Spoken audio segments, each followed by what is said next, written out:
That I've wanted to do all this time. No. It's been a while since I've made any kind of video like this. Currently filming on my fancy pants new webcam. It cost me 80 quid, so I hope it's decent. I hope it's good. Although looking at my laptop, everything's just pale and blends together. But we'll work with it. Who knows? I finally did the thing.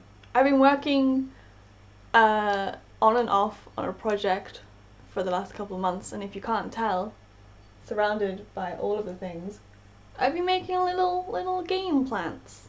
I've had a goal basically to like make a series of them in different colours and different shapes, and the whole goal was to make something that I was proud enough to sell on Etsy and open my own store, which is something that I've been wanting to do forever. So my store's open, it's ready to go. I've got all the packaging, and now these little guys just need homes. If you did want to pick any of them up, stick around to the end because I've made like a little promotional code on Etsy. So yeah, stick around to the end and you can get 30% off one of them if you do want to adopt any of these little chums. So the whole purpose of this little vlog is I recorded some of the process of it, and I wanted to just go into like a little bit of a backstory of why I made them. It might be nice to see a little behind the scenes before you buy anything from me. These guys are clearly inspired by the different video game enemies and plants that you might have seen in games like Crash Bandicoot, and maybe a couple of the Pokemon, and the obvious one is the piranha plant from Mario. Obviously a huge inspiration. And when Mario Odyssey came out and I saw Princess Peach's little bouquet of piranha plants, I was just like, I need that in my life. In the past I have made a cute little, teeny tiny little piranha plant as a gift, and I completely hand sewed the whole thing. This was back when I didn't have a sewing machine. It took me about 9 episodes of House in one sitting, maybe 2, but he was really cute and I liked him. And then I made this little guy when I first got my sewing machine. I made this, oh, he's not great because he's not stuffed very well. But I made this little guy when I first got my sewing machine just to prove how much easier it is to sew with a sewing machine, and he took maybe an hour, if that. So that was impressive. So with the experience I had of making these 2 little cuties, I figured let's make a series, let's vlog it. So here's a little behind the scenes. And like I said, stick around to the end and you can get 30% off if you do want to adopt any of them. So part 1 of any, you know, plushie making sewing project is all about, you know, designing the pattern and cutting it out. To me this is like the most boring part, but it's needed. As I said before, I've made this little chum a couple times, so I basically knew the pattern that I needed, which is why I'm just looking him over. I still can't believe how long it took me to make the first one with just hand sewing, because back in my day I didn't have a sewing machine. So I sketched out the pattern once I looked over the original one. First of all, I started off by just making one plant, just a red and white generic one, just to make sure this pattern does work, because you never know, you might turn out too big or too small, before I start cutting out loads of fabric and wasting it all. Because you don't want to do that. It's happened before with that Spyro costume I made. I used a Sharpie to draw dots onto the fabric and cut out, which I don't actually recommend because obviously the Sharpie is quite thick and permanent. You don't want that bleeding onto your designs, so just make sure, you know, you do cut all the ink off. But once all that is done, I ended up with 4 panels for the body, 2 pieces for the lips, and then as many dots as, you know, I wanted to make.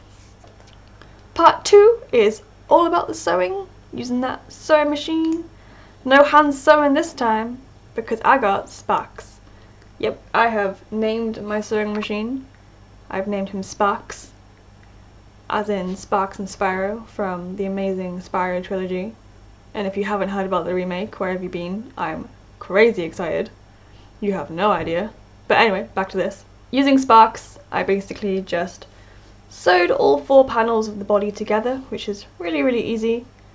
But for the love of God, make sure that your right sides are facing the way that they need to be, because I did not do that, and I ended up with one of my seams facing out the wrong way, which you'll see right here. Oh no, I cocked it up! Oh no! Oh no! Oh, butt face. It was going so well. So well. So, yay, it looks okay, but so did right side. This one inside out. The one panel is inside out. Oh, I'm so grumpy. Oopsie. But you know, it was only one seam, and all I had to do was unravel all the stitches, which really didn't take long, and then with this sewing machine just sew it back up, which took about less than 2 minutes probably. So it's not too bad. Just thank God for sewing machines. Once all the body is sewn together, the final panel is a little bit bigger to be the shape of the plant's mouth, I guess, which is like a little lighter pink. Only one side needs to be sewn on the sewing machine, because the other side is going to be ladder stitched, so that I can actually turn him right side out and then sew him down. The ladder stitch is one that is just magic to me. I just can't believe how crazy good that stitch works and how invisible it is. But obviously, before we close him up and stuff him, what is a sewing project without tedious hand sewing? Because the sewing machine can't do everything. All of the dots and the details, like the lips, I wanted to hand sew on, use blanket stitches because I like the decoration, well not the decoration, the kind of nice border it can make. Sewing the dots on is probably the longest part, but it's also kind of rewarding, I guess, just to see it all come together, and it's pretty chill and relaxing. It just takes a while.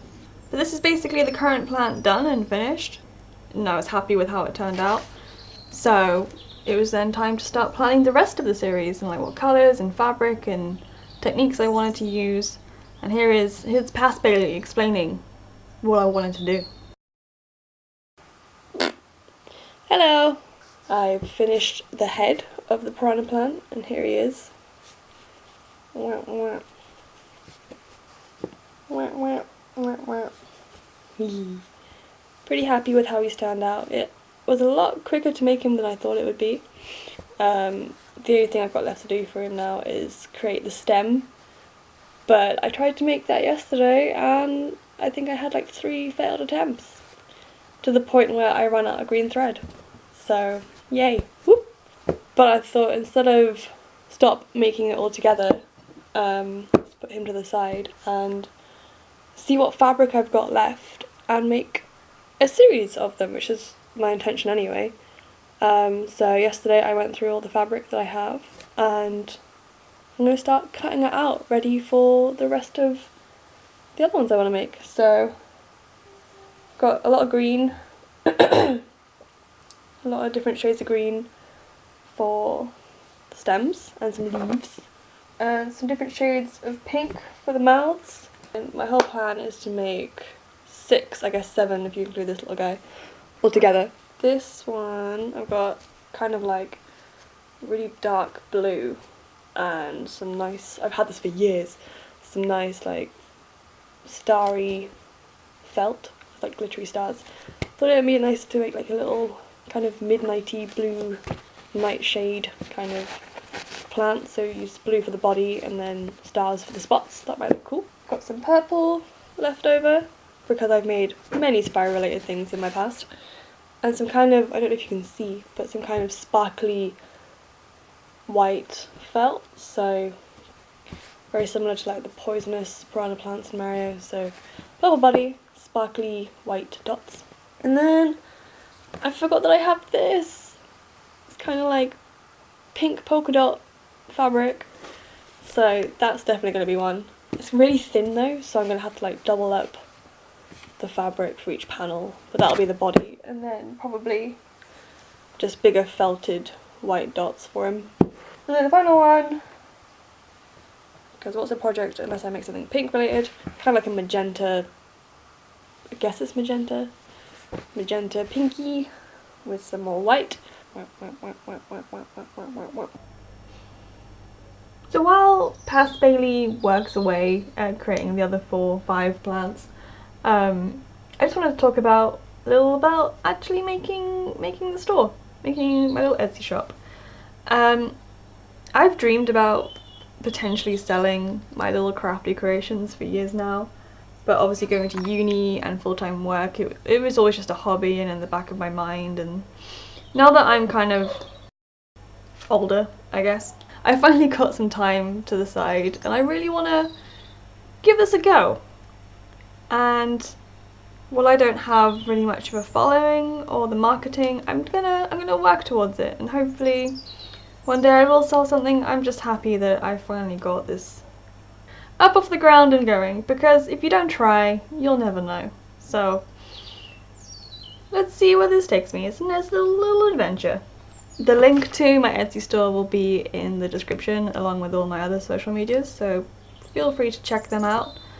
And at the moment I'm only shipping to the UK because I don't have a lot of experience yet, so at least I know the shipping, how shipping works in the UK. But when I get more experience out, or maybe if I have anyone asking to do worldwide shipping, I'll definitely look into it. Feel free to like message me or whatever if you have any questions about this stuff. But yeah, let's talk about that promo code. So thanks for watching the video, or if you skipped forward to this part, then kudos to you. I wanted to do like a little 30% off as like an introduction offer thing, I guess. But the code will be on the screen. It is BaileyBitPlant. And I think you just put that in the checkout as a code, and it's flashing on the screen, and get 30% off. Yeah! But I really do appreciate anyone who's watched the video up until this point. Leave me a comment, let's have a chat, let's be friends, let's do a thing. I am still working on other crafty projects, so right now I'm working on cross-stitch badges based on Monokuma from Danganronpa. That's kind of like a more obscure series that no one really knows about. I think it's very niche and it has more of a cult following. But I love that series, so I couldn't not do some kind of fan art for it. But I'm going to be trying to make little cross-stitch jewelry, little badges and stuff. Make sure you do check out my social medias and see how far they're coming along. I'll post on there if they are going up for sale. I might keep them for myself. But until I get around to making another vlog like this, I hope it's not too long, I'll see you next time. Bye!